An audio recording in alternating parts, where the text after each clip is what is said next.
draugai, Antrankį Malinauskui labai greitai progresuojam. Tuo išjungsim muziką, tuoj vieną minutę. Išjungiam muzikėlę. Tuoj užmutinsime visai mes. Labai greitai progresuojam. Antrankį Malinauskui šiandienos tema. Tiesa apie Skirmantą Malinauską yra svarbu. Tiesa apie Skirmantą Malinauską yra svarbu. Šitą įrašą aš noriu padaryti su tikslu, kad žmonės kontaktuotų mane, kas nori išeiti į Zoom konferenciją, kadangi pasirodo žmonių, kurie nekenčia arba nukentėję nuo Skirmanto Malinausko yra daug. Ir kas svarbiausia, kas man didžiausia nuostaba sukėlė, kad jo nekenčia jo kolegos, rašo man, kai kurie sutinka išeiti į eterį ir kalbėti gyvai, kai kurie nesutinka, kai kurie nori išlikti anonimiškai ir tik tai teikti informaciją. Tai čia aš pateiksiu informaciją, kur galimai tik tai vienas Skirmantas ir te žino. Ir galbūt padarysim gerą šitai moteriai, merginai, kuri parašė šitą žinutę.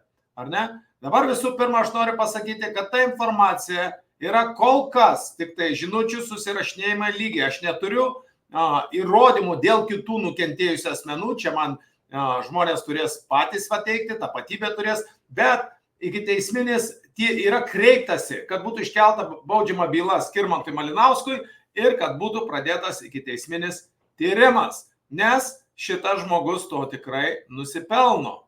Ar ne? Dabar, tai vat noriu pakviesti visus, kas norite dalyvauti Zoom konferencijoje dėl Skirmanto nusikalstamos veiklos. Ir mano žiniomis, stebėkite, bet yra ruošiama televizijos laida. Per Lietuvos televiziją pamatysite irgi apie šitą veikėją, jau kiek suprantu, greitai. Kol kas nenori nieko viešinti, kol nėra patvirtinta. Bet panašu, kad prieš šitą veikėją kyla banga. Kyla didelė banga. Ir tuoj paskaitysiu žmogaus, vieno žmogaus, arba tai bent jau prisistato laišką. Bet informacija labai detali, labai tokia su detalėm, su viskuom, reiškiasi, kad panašu, kad tai greičiausiai yra teisinga informacija. Skirmantui Malinauskui padėjau įsidarbinti žinių radijoje. Pažįstu į keletą metų. Dar iki dabar jis yra man skolingas 4000 eurų, kurios išviliojo, nes buvo tapę mūsų santykiai kaip ir bičiulių. Čia tokią žinutę gavau. Tai Skirmantui būtų patarimas atsiskaityti su šitą moterim, jeigu tai yra tiesa, ir bent jau vieną būsi anuliavęs, reiškiasi, žmogų iš baudžiamas bylos už sukčiavimą, už žmonių apgaudinėjimą, kolegų apgaudinėjimą. Tarp kitko, man labai įdomu, kad rašo kolegos, vieni anonimiškai, o kiti netgi su savo laikraščiu, reiškiasi, oficialiais elektroniniais paštais. Tai ačiū labai visiems, kas rašote, kas kreiptės, nesvarbu, anonimiškai. Ar kreipitės, ar sutiksite liudyti ir pateikti įrodymus. Ačiū didelis visiems, šitas blogis turi būti sustabdytas. Ar ne? Dabar, jeigu tikitės gauti materialinės naudos, kad už tą informaciją jums bus sumokėta, priklausomai kaip mums pavyks šitą veikėją, kiek mums pavyks prisiteisti, kiek mums pavyks, reiškiasi, demaskuoti jį, tai biudžetas nėra labai jau didelis, nes iš kitos pusės aš žiūriu, žmonės sutinka ir nemokamai tą informaciją man teikti, ar ne? Bet jeigu informacija bus kritinė ir svarbi, tai galite tikėtis gauti, sakykime, gal 1000 kitą, ar ne, už šitą informaciją. Ar ne? Bet informacija turi būti teisinga, nes pats Skirmantas sako, tiesa yra svarbu. Turi būti įrodymai, video medžiaga, susirašinėjimai, dokumentai, liudininkai, nes baudžiamoje byloje neužtenka nuomonių ar šiaip tik tai pasisakymų, ar ne? Ir jeigu matėt pavadinimą, aš parašiau nusikalstama Skirmanto Malinausko veika. Tai ten klaida nėra padaryta. Pagal, reiškia, baudžiamą kodeksą yra toks žodis veika. Baudžiama veikla tai yra, kai žmogus veikia, bet baudžiama veika yra plačiau, jinai apima viską. Kai žmogus veikia ar neveikia, baudžiama veika yra veikimas arba neveikimas. Ar ne, nusikalstama veikla yra veikimas arba neveikimas. Žmogus gali, pavyzdžiui, pateiksiu pavyzdį. Jeigu jūs matote, kad kažkas žudo žmogų jūsų akivaizdu ir jūs žiūrite ir tiesiog stebite, ar ne, tai jūs jau dalyvaujate baudžiamoje veikoje. Jūs nežudote aktyviai, bet jūs matote, kaip kitas žudo ir yra pareiga jums pranešti policijai, kad sustabdyti tą nusikaltimą arba netgi pagal galimybės imtis veiksmų, kad sustabdyti tą žudiką, ar ne? Tai va, jeigu jūs nesimat, tai yra jau nusikalstama veika. Reiškia, aišku, už tai turbūt į kalėjimą jūsų nepasodintų, bet vis tiek tai jau yra negerai, ar ne? Skaitom toliau tą laišką. Dar iki dabar jis man yra skolingas 4000 eurų, kuriuos išviliojo, nes buvo tapę mūsų santykiai kaip ir bičiulių. Tai Malinauskas, jeigu klauso tą video įrašą, turbūt žino, apie ką eina kalba. Apgavo siūlydamas verslo idėją, kurią neva kartu įgyvendinsime. Kaip paaiškėjo, buvo tiesiog apgaulė. Verslo idėja vysto vienas, pinigų nematau. Kitas dalykas, jis yra alkoholikas, oficiali versija. Kad Skvernelio patarėjų nebedirba, nes su Veryga suspyka dėl kažko. Tas kažkas nuolatinis Skirmanto Malinausko blogas kvapelis ir pasirodymas darbe būnant neblaiviu. Jau ir žinių radijoje tą problemą turėjo, vartojo alkoholį daug metų ir neslepia. Visi, kas artimiau pažįsta, tai žino. Nu ir toliau mes čia susirašinėjom, žodžiu, žmogus mano, kad nepavyks tų pinigų jau iš jo niekada gauti, įrodymų neturi. Čia rašo taip, dėl to, kad alkoholikas, tai visi seniai žino, čia vieša paslaptis, galvoja tas lašinys šiaip savo užaugo. Čia jeigu buvau uždėjęs aš tą nuotrauką, akivaizdu visiems, kad žmogus yra nutukęs, ar ne? Žmogus yra nutukęs. Kodėl jis nutukęs, ar tai liga, ar tai, čia jau kitas klausimas, ar ne? Bet čia man informatorius rašo, kad dėl to, kad jis vartoja alkoholį, taip mano, ar ne? Toliau, ką čia rašo? Dėl to, kad alkoholikas tai tipo ar nesimato. O dėl skolos, tai seniai būčiau kreipusis į antstolis, bet mane taip apžaidė, tarsi būtume bičiuliai, tikrai taip mus laikiau. Tai neėmiau nei skolos raštelio, nei vekselio, nei nieko. Juolab kartu dirbom ir matėmės kiekvieną dieną. Čia Skirmanto Malinausko bendradarbė buvusi. Skirmanto Malinausko gerbėjai, užduokit jam tokius klausimus. Kokią bendradarbę jisai apžaidė ir galbūt ta bendradarbė atras drąsos išeiti viešai, nes vis tiek nors ir lapelių nėra, buvo pokalbiai, buvo skambučiai, buvo susirašinėjimai, galima viską atsekti ir bent jau turės Skirmantas Malinauskas pripažinti, kad buvo toks ryšys, kad buvo kontaktas, ar ne? O jeigu buvo kontaktas, jeigu jie kartu dirbo, tai tada keliam klausimą, kodėl kažkas, kas su juo kartu dirbo, kodėl dabar nei iš šio, nei iš to kaltintų, kad 4000 iš jo pasiskolino ir reiškiasi, ir negrąžina. Taip pat iš tikrųjų patinka, čia matosi, kad žurnalistai taip gramatnai mintis sudėliojo ir rašo, kad rašo iš anonimiškos anketos, bla bla bla. Linkiu sėkmės, nepasiduoti provokacijų.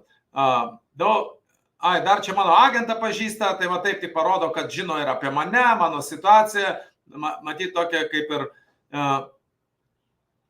Dabar toliau. Manau, puikiausias pavyzdys. Čia apie tą mano agentą. O Storulis be gerų reportažų ir bet ką padarys dėl peržiūrų. Va, čia tas tiesa.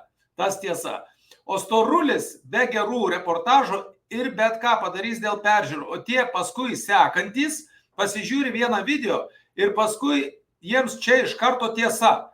Iš karto tą žmogų užsipuola. Jeigu matėt, jo auditorija, matomai, didžioji dalis auditorijos yra labai žemo intelekto ir tokie agresyvūs, pikti. Žiūrim, čia man kažkas komentaros rašo. pikti ir agresyvūs. Žodžiu, skambina, grasina nužudyti, grasina mano žmoną išprievartauti, vaiką nužudyti.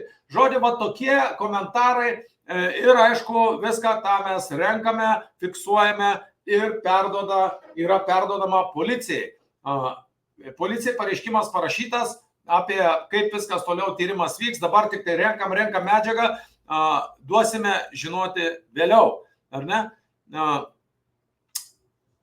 O po to tą žmogų užsipuolo. Jie juk kaip storulis, nemąstančios būtybės. Reiškia, skiriama Manta Malinauskai, jinai įvardinta nemąstanti būtybė. Jiems pasakys, ką nors storulis, tiems iškart ir loti. Todėl ir smagu turėti krūvą sekančių begalvių. Tai žodžiu, daugiau nelabai ką turiu, asmeninė patirtis nekokia su storuliu, storulį vadina. Aš jį vadinu šiukšlė, aš asmeniškai šiukšlė. Žmonės sako, tu karą pradėjai su Malinausku ir čia jau dabar kas laimės, kas praloš. Brangiai, čia ne karas, tai yra visuomenės atmata, tai yra visuomenės šiukšlė, mano akimis žiūrint, ar ne, kuris siekia pasipelnyti, kenkdamas kitiems, meluodamas, šmeiždamas ir taip siekia jisai pasipelnyti ir taip sukuria va tokių auditoriją. Bet ne tik tai tie žmonės, kadangi jau tas jo kanalas vieni kitiems siuntinėja, tai tie, sakykime, silpniau mąstantys siunčia tiems stipriau mąstantys, tie stipriau persiunčia normaliai mąstantys. Taip, kad ta reklama vis tiek nesvarbu, kad jo auditorija gal didžiąja dauguma yra silpnapročiai. Galbūt, aš nežinau, mes neatlikom analizės, mes jo psichoanalizę atliksim tai tikrai ir todėl kviečiu visus, kas turite drąsos išeiti į Zoom konferenciją ir kas esat, jį pažįstat asmeniškai, esat nukentėję, daug rašo jo buvę kolegos. Tai žodžiu, daugiau nelabai turiu ką, asmeninė patirtis nekokia, su storuliu prisitrinę tarsi gerėtis, bet išties toks kaip visi pigus girtas sukčius. Šitaip jį įvardina kolega, kuri nepanoro išeiti viešai.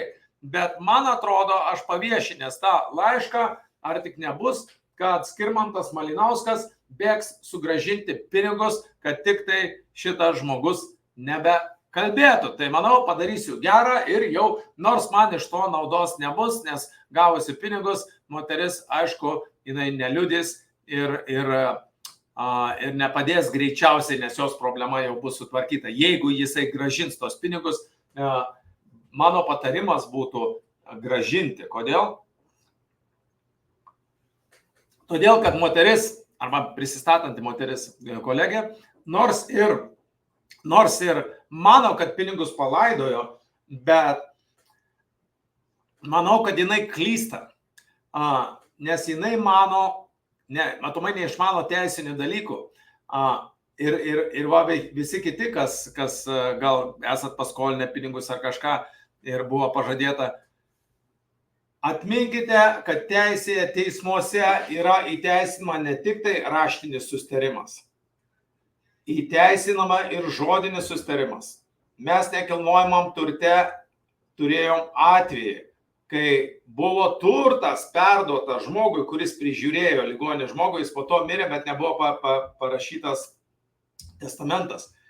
Ir turtas, buvo žodinis susitarimas, kažkas girdėjo, ar ne, buvo liudininkai ir taip toliau. Ir šito žodinio susitarimo dėka buvo sutvarkytas, jau turtas perduotas tam, kas prižiūrėjo. Žodiniai susitarimai teisme yra įteisinami, įtvirtinami. Žodinė sutartis, kaip ir rašytinė sutartis, yra galiojanti. Problema yra tik tai tokia, kad teismuose yra žymiai sunkiau įteisinti, reiškia, žodinį susitarimą. Čia, jeigu kas nežinojo, tai šita mergina irgi matomai nežinojo. Jeigu nors kažkokių telefoninių žinučių, skambučių, liudininkai, galų galima baudžiamoj byloj yra toks dalykas kaip akistatos, kryžminės apklausos, ar ne? Tai visą tą dalyką mes prieš Skirmantą Malinauską panaudosim ir aš manau, kad šita moteris turėtų drąsiai išeiti ir jinai bent jau pinigus būtų gavusi. Ne? Kitas jo kolega rašo, mačiau, kaip ir jūs kad ir jūs papuolėte Skirmantui Malinauskui nagus. Va, aš papuoliau į nagus.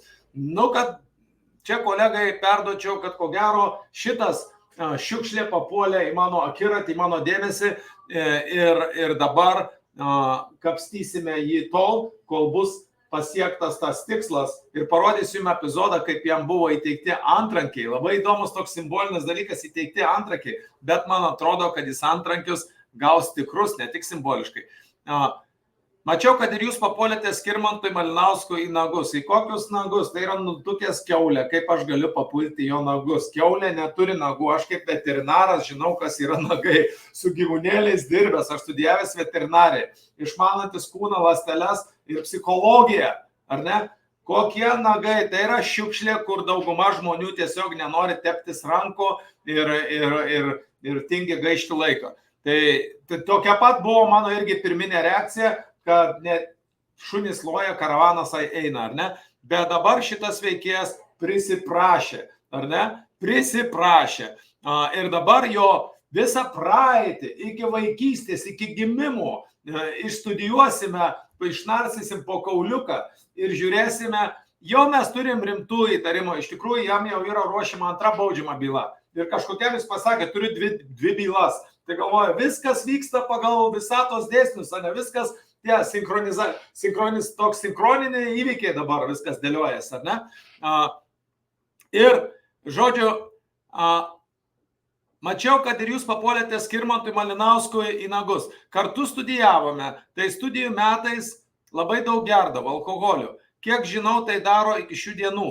Ir visų savo darbų neteko dėl tos pačios priežasties. Liudijimo ieškoti toli nereikia, jo Facebookas marga fotografijai su alkoholiu ir apsvaigus nuo jo. Ar ne? Žodžiu, va tokių gaunu į dieną mažiausiai po 5 kokias žinutės, gaunu tokių atsiliepimų, komentarų, rašo jo kolegos. Tik tai dauguma, vienas tik tai kol kas pasisakė, kad bus pasiruošęs išeiti ir liudyti ir kalbėti gyvai. Dabar aš noriu parodyti dar porą tą epizodą, kur jisai antrankius gauna.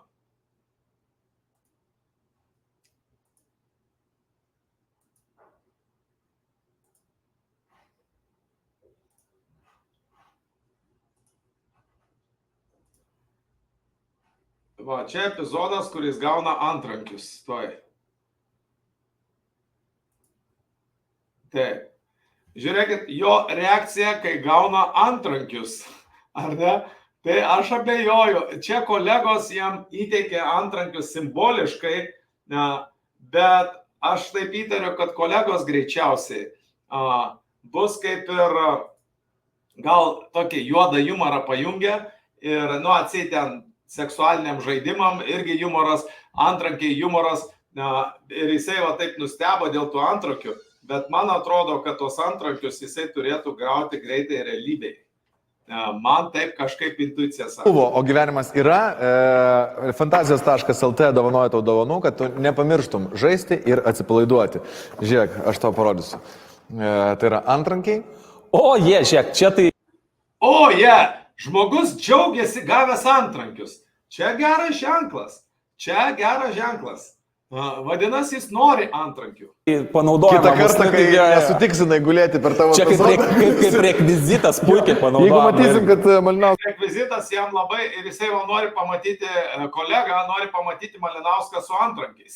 Žmona Brilofas taip guli, kai jisai filmuoja epizodą. Man padėkokit. Aš manau, kad bus įdomiau, jeigu aš taip gulėsiu, kai pradedu. Chebra, atsiprašau, raktą. Visiškai teisingai. Arba tu gulėsi su antrankiais, arba sėdėsi, čia jau nesminis dalykas. Bet labai teisingai pastebėjo. Dabar žiūrėkite. Kitas dalykas. Dėl ko jis tai daro, jis patvirtina pats.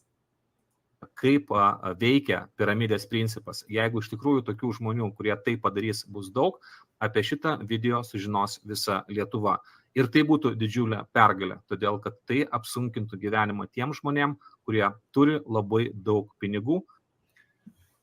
Aiškiai girdėjai, apsunkintų gyvenimą tiem žmonėms, kurie turi labai daug pinigų. Ar ne? Tai vat šitoks veikėjas, nutukęs, labai nutukęs, matote jo. Čia jau reklamą eina. Nu, žodžiu, esmė tame, kad žmogus nutukęs, alkoholikas pasirodo, ar ne, rašo tiek žurnalistai, tiek klasiokai, pilna aš gaunu tiek elektroninių, aišku, gaunu ir troliai rašo, tie jau matomai jo ten jau pasamdyti, arba kažkas rašo, ar bandėjai susiekti su Orlausku. Ne, dar nebandžiau, žinokit, aš tik tai antrą dieną, kai pradėjau, ir aš galvojau tą reikalą skirti tik tai vieną dieną kažkurią tai savaitę, bet aš žiūriu, kad aš jau kiekvieną dieną turiu skirti, nes reikalai vystosi taip greitai, aš gaunu vis daugiau apie tai, kad jisai iš kažkieno pinigus, reiškia, pasisavino, apie tai, kad kažkam grasino, apie tai, kad jis alkoholikas, ir apie tą. Šiaip dar gavau labai tokios informacijos geros, labai patikimos geros, kad dar vieną baudžiamą bylą. Tai panašu, kad šitam veikėjui bus 2 baudžiamos bylos, ar ne?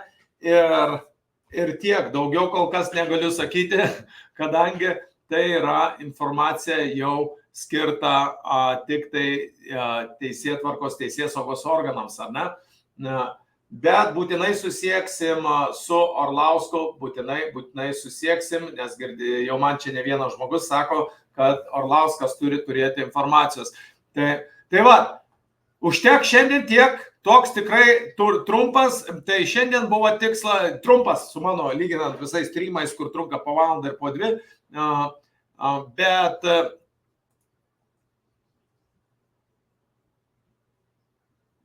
dar vienas pranešimas.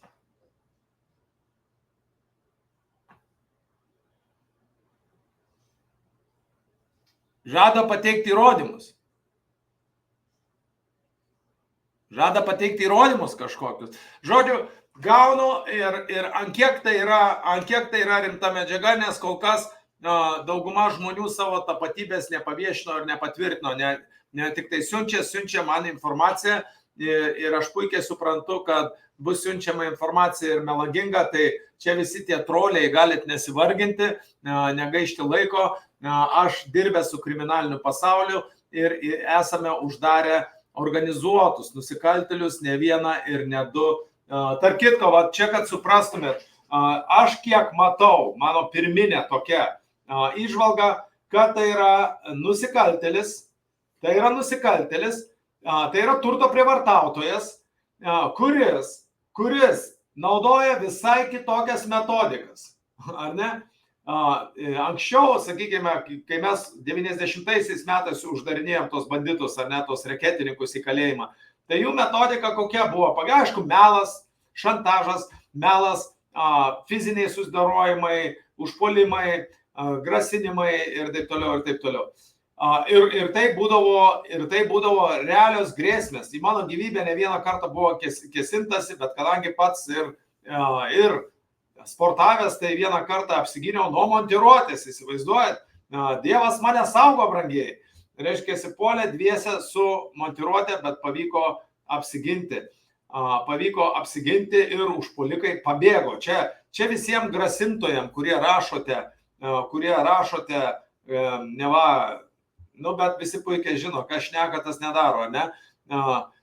Reiškia, kad tą padarysit, kad tokie čia, sportavęs aš su pasaulio čempionais, su Europos čempionais, turiu nemažai randų, kad tą įrodyti. Kažkaip ar tikrai jūs turite tokią tikėjimą ar pasitikėjimą, nepaisant mano amžiaus, ar tikrai jūs esat fiziškai pajėgus susidoroti. Bet aišku, grėsmė yra reali, gaunam daug grasinimų. Skirmantas Malinauskas tokiu būdu iššaukė pyktį mano adresu. Mano adresu iššauktas pyktis. Nemąstančių žmonių, kurie nesigilina. Todėl aš nenoriu, turiu šviesti dabar, skirti ir tiesą, kas norite sekti visą, kas vyksta, ar ne? Tai prenumeruokit Namų brokerį YouTube kanalą. Mes prekiaujam namais. Ir jam yra išskirtas, pasisekė jam yra išskirstas visas grojaraštis. Tuoj aš parodysiu jums. Namų brokeriai. Yra visas grojaraštis išskirtas, kur jisai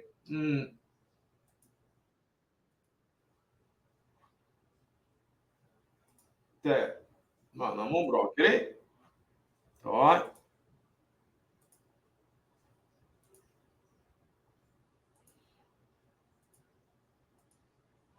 Va, čia yra išskirtas Malinauskui, aišku, dabar vienas video apie jį, antras video įrašas apie jį, bet va čia, kur yra grojaraščiai, ar ne, yra, reiškia, Skirmantas Malinauskas, spaudžia čia, paleisti viską ir čia visi įrašai. Čia pirmas baudžiama byla Skirmantui Malinauskui, tiesa apie Skirmantą Malinauską, šiandien pranešimas apie Zoomo konferenciją dėl Skirmanto Malinausko, į kurią kviečiu jungtis, kas mano, kad reikia drąsiai kalbėti ir gali drąsiai kalbėti apie Skirmantą Malinauską. Tai čia va, kas norite sužinoti daugiau apie jį. Kas norite sužinoti, ar tikrai mes klientam ką nors blogą darom, tai čia yra filmuoti klientų atsiliepimas. Skirmantas Malinauskas meluoja sistemingai, apgaudinėja mus, apgaudinėja žmonės, šmeižia mus, meluoja, nuteikinėja kitus, bet čia yra nufilmuota daug klientų, kurie kalba, kurie gavo, ir tai nėra kvaili klientai, kaip jis sako, durnelius pagavo, ar ne?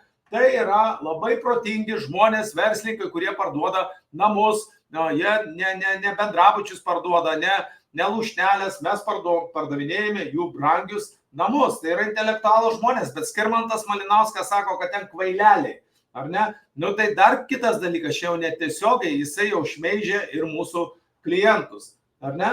Tai va, galite žiūrėti atsiliepimus kas nori dirbti su nekilnojamo turto, daryti karjerą, gali čia pasižiūrėti arba kontaktuokit mane tiesiogiai. Tai va, prenumeruokite namų brokeriai, spauskit šitą mygtuką, spauskit, kad gautumėt visus pranešimus ir kaip tik tai naujas video įrašas, taip iš karto jūs gausite tą informaciją, ar ne? Tai tiek, o kur sukontaktuoti mane? Nu, čia va telefono numeris, parduoti namą, skambink, ar ne? Čia telefono numeris, nori dirbti su nekilnojamo turtu, kontaktuok, bet mes turime žinoti tiesą apie Skirmantą Malinauską. Ir mano supratimu, jam gali būti inkriminuojamas net ne vienas nusikaltimas. Jam gali būti inkriminuojami keli nusikaltimai ir greičiausiai jis turi ryšių pažįstamų, faktas, kad jisai turi, bet šitoj vietoj tiesa yra svarbu, jis taip sako, ar ne? Tai va, apie Skirmantą Malinauską irgi yra tiesa, yra svarbu, kai pradės lysti galai, kur jisai ką apgavęs, kur kiek pinigų pasiskolinęs ir kur jisai kokius nusikaltimus padarė ir kai tai daug žmonių iš jo aplinkos, žurnalistai, draugai, klasiokai nukentėję, klientai nukentėję, ar ne? Netgi jo ryšiai pasitrauks nuo jo ir jo nebepalaikys. Kodėl? Todėl, kad niekas nenori žaisti su karšta bulvė. O Skirmantas Malinauskas, kuo toliau, to labiau darosi ta karšta bulvė. Tai tiek, ačiū uždėmesį, kontaktuokit mane telefonu arba namų brokeriai Facebookas arba namų brokeriai @gmail.com elektroninis paštas. Dar kartą ačiū visiems už laiškus, už informaciją.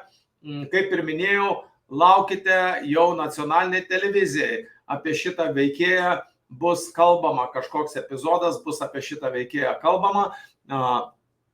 Ir platinkite šitą informaciją, nes panašu, kad jisai ten turėjo kažkokią grupę visiškai užzombintų kažkokių tai sekėjų, kurie tiesiog kaip zombių, reiškiasi, armija puola, kur jiem parodysi pirštu, jie jau juo tiki. Nes matote, turbūt pastebėjote, bet šitas veikėjas, Skirmantas Malinauskas, ar ne? Jisai, kur jo tos nuotraukos yra, va čia šitos, ar ne? Šitas veikėjas. Mes atliksim jo psichoanalizę. Bet šitas veikėjas panašu, kad turi, alkoholio žmonės be reikalo nevartoja, teisingai, ar ne? be reikalo alkoholio žmonės nevartoja. Ką jūs galvojat apie tos supermenus, visokius pingviniukus, ančiukus, žaisliukus visokius, ir antrankius padovanojo, ar ne, žaislinius. Mums reikia vado, reiškiasi knygą pasdėjęs. Ką jūs manot, žiūrėkit, visokių prisidėjęs tokių, čia ne mūsų sukur, čia jis pats tokių, dabar jau gal to nebedaro, čia vienas iš pirmųjų jo video įrašų, ar ne? O čia kažkokiam vėl filmai, žvaigždžių karai, Batmanai ir taip toliau. Tai ir jisai kalba apie tiesą, apie rimtus dalykus, kam jis tų žaisliukų prisidėjęs, kam jisai, reiškiasi, čia gal kas žinot, parašykit, kodėl jis tai daro. Gal pas jį kažkokių iškrypimų rimtai yra tuo klausimu. Tai šitas tiesos kabutėse skleidėjas pasirodo turi rimtų problemų. Turi rimtų problemų ir su finansais, ir su kolegomis, o dabar jau laikas jam turėti ir su baudžiama teisė. Suprasti, kas yra baudžiama teisė, kai tu šantažuoji, šmeiži ir, kaip jis pats įvardino, apsunkini gyvenimą tiem žmonėms, kurie turi pinigų. Gerai, ačiū Jums uždėmesi. Čia buvo Darius Overlinkas iš Majamio. Rašykit ir skambinkit, kam reikia parduoti namus, kas norite dirbti su nekilnojamu turtu. Tai tiek žinių kol kas. Įrašysime epizodą apie mano sėkmingą ir nesėkmingą atvejį su brokeriais iš Prienų, brokeris ir marketingistai iš Prienų, kurie pasitraukė. Tai čia ir buvo tie veikėjai, kurie nesąžiningai dirbo, nesąžiningai, jau pabaigoje, pradžioje tai visi jie sąžiningai yra, ne? Ir po to dar pradėjo reikalauti pinigų, kurie pagal sutartį jiem nepriklausė. Ir tada bėgo pas Malinauską ir su Malinausku sukūrė tokį šmeižtą melą. Tai laukia jų irgi savo eilė ateina ir jiems. Reiškiasi, tik tai pirmą mes dabar, kadangi tiesiog informacija verda, kunkuliuoja, tai aš kiekvieną dieną skiriu po pusvalandį ar po kiek šitam reikalui. Kągi, ačiū uždėmesi, gero vakaro, gero poilsio, taip jau gaunas, kad mano visi pranešimai yra vakare Lietuvos laiku, nes pas mane Majamėje šiuo metu yra tik tai 2 dienos. Atsilyginsiu, atsiskaitysiu už informaciją su kai kuriais, jeigu kas nori atlygio gauti už informaciją, tai su kai kuriais atsiskaitysiu pinigais, jeigu ta informacija bus to verta, su kai kuriais galiu atsiskaityti, šiandien žmogus sako, aš to padėsiu, bet tu man vieną kartą į savaitę ar galėsi skirti 30 minučių ar valandos konsultaciją verslo reikalais, nekilnojamo turto. Sakau, jokių problemų, tu susirašyk klausimus. Tai aš galiu konsultuoti nelabai jau daug dalykų, nesu aš visų galų meistras, bet nekilnojamo turtas 30 metų tarptautinė rinka, žmogaus psichologija, tai šito veikėjo psichoanalizę atliksim labai nesunkiai. Reikia tik tai man daugiau duomenų, daugiau informacijos ir aišku, reikia pačiam paskirti laiko pastudijuoti jo tos video ir taip toliau. Tai atliksim psichoanalizę. Psichologija yra antra mano tokia stipri vieta, ir pats darbas to reikalauja. Mano sūnus šachmatais, geriausias šachmatistas pasaulyje, jeigu kas norite šachmatais, kad pamokytų kaip žaisti, neduotų patarimų, kas norite pasiekti aukštumų Lietuvoje. Sakykime, Lietuvoje to paties amžiaus vaikas, kaip mano sūnus, dabar yra 11 metų, tai yra dvigubai žemesnio reitingo negu kad mano sūnus, ar ne, šitam amžiui. Jis jau žaidė su geriausiais pasaulyje ir Magnusu, ir Hikaru, ir prie lentos žaidė, ir online, žiūrė, dar kažkas parašė. Reiškiasi, tokia yra situacija, tai kam pinigai sumokėsime, kad jeigu informacija bus vertinga, kam duosime konsultacijas, registruokitės, kas norit, ypač iš psichologinės pusės, ten pasąmoninės programos, taip toliau. Vieną kartą per mėnesį planuojam daryti tokį masinį seminarą, kur daug žmonių. Tai bus mokama, bet tai nebus daug, nebus didelės sumos, bet mums reikalingas didelis kiekis žmonių, kad man reikėtų, kad paskirčiau tam laiko, kad už tą laiką būtų sumokėta. Deja, nemokamai daryti viską, ne kiekvienas gali. Va, matot, ir šitas šmeižikas, melagis, jisai prisirenka, kiek aš suprantu, vien iš aukų per metus surenka, bent jau paskutinį, kiek aš mačiau įrašus, surenka per metus apie 35 tūkstančius, ką galima rasti internete, ar ne? Kiek ten iš tikrųjų, gal jisai 2-3 daugiau tų pinigų surenka per metus. Bet va šitaip šmeiždamas žmonės ir galbūt kažkur, supraskit vieną dalyką, kaip dirba žurnalistai, kaip dirba melagiai, kaip dirba religijos, kaip dirba. Tai yra pasakoma, nėra, kad visiškai 100% viskas melas. Įmami kažkokie komponentai, teisybė ir po to susluoksniuojama, ten pridedama, iškraipama ir pridedama melas, ar ne? Netgi tas visa ta metodika turi terminologiją, terminą kažkokią, bet mano atveju tai tos teisybės yra gal tik tai 1-2% ir 99% melo. O kitais atvejais gal jis ten tos daugiau teisybės paima ir po to iškraipo viską ir taip toliau. Aš nežinau, aš kalbu už save ir aš kalbu tai, ką man dabar rašo kokias žinutės, rašo žmonės, ką jie reiškiasi, kas nukentėjo, ką jie žino apie jį. Tai kol kas, tik tai tokiam, sakykime, gandų lygiai, ką mes apie jį sužinojom. Sužinosim tikrai daugiau. Bet kol kas, kad tai yra alkoholikas, kad tai yra alkoholį piktnaudžiaujantis žmogus, bet kaip ir šita mergina parašė, už alkoholizmas nenusikaltimas, už tai jau į kalėjimą nepasodinsi, ar ne? O kad pinigus jisai pasisavino jos, nei vekselio, nei to neturi. Toliau.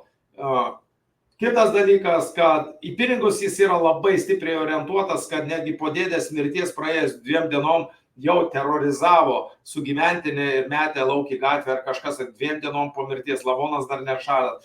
Taip, kas liečia paveldėjimus, vyksta daug visokių negerų dalykų, bet šito veikėjo atvejs ypatingai šlykštus. Tai rodo, kad jis neturi jokių vertybių, tik tai nori gauti savo finansinės naudos, bet kokią kainą. Jam žmogiškos vertybės neegzistuoja. Tai toks žmogus toks šiukšlė turi būti pašalintas iš visuomenės, mes tą puikiai visi suprantam ir būsiu dėkingas visiems, kas pateiks informacijos ir kas padės tą dalyką padaryti. Daugiau.